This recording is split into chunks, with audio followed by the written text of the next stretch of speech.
Assalamualaikum warahmatullahi wabarakatuh. Perkenalkan, nama saya Lutfi Muhammad.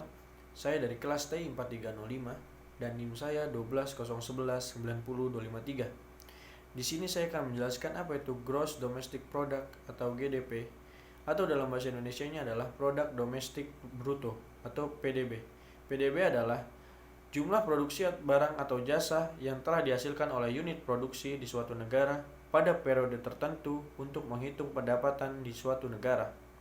Menurut pakar Herlambang, produk domestik bruto atau PDB merupakan total pendapatan yang dihasilkan di dalam suatu negara, termasuk juga pendapatan orang asing yang bekerja di dalam suatu negara. PDB mengukur nilai barang serta juga jasa yang diproduksi di suatu wilayah negara domestik, tanpa membedakan kewarganegaraan pada periode tertentu. Dan di dalam PDB terdapat mikroekonomi dan makroekonomi. Mikroekonomi meliputi menguji fungsi industri individu dan perilaku unit pengambilan keputusan pada individu, perusahaan, dan rumah tangga. Dan makroekonomi meliputi berhubungan dengan perekonomian secara keseluruhan. Makroekonomi berfokus pada penentuan dan pendapatan nasional total, berurusan dengan agregat seperti konsumsi dan investasi agregat, dan melihat pada tingkat harga keseluruhan bukan harga individu. Dan terdapat 3 perhatian utama makroekonomi.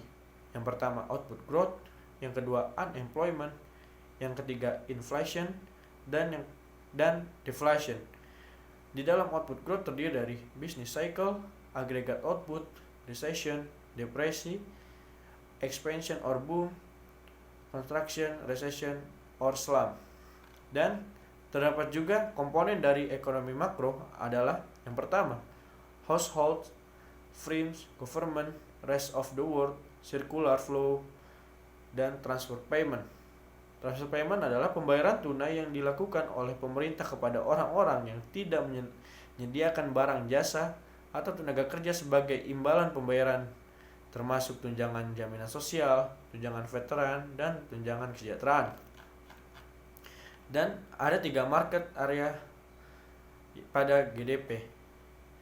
Yang pertama, pasar barang dan jasa, pasar tenaga kerja, pasar uang atau keuangan, dan ada juga cara menghitung PDB. Yang pertama, expenditure approach dan income approach. Expenditure approach adalah suatu metode perhitungan PDB yang mengukur jumlah total yang dibelanjakan pada semua barang dan jasa akhir selama periode tertentu.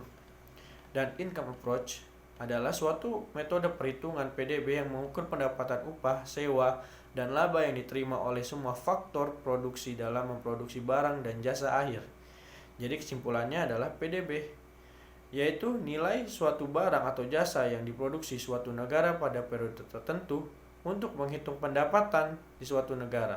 Banyak hal yang akan diketahui oleh suatu negara jika mengetahui PDB dari negaranya. Jika PDB suatu negara turun, maka akan ada evaluasi pada negara tersebut untuk mendapatkan cara agar PDB-nya tersebut menjadi lebih baik. Terima kasih, mohon maaf jika ada salah-salah kata. Assalamualaikum warahmatullahi wabarakatuh.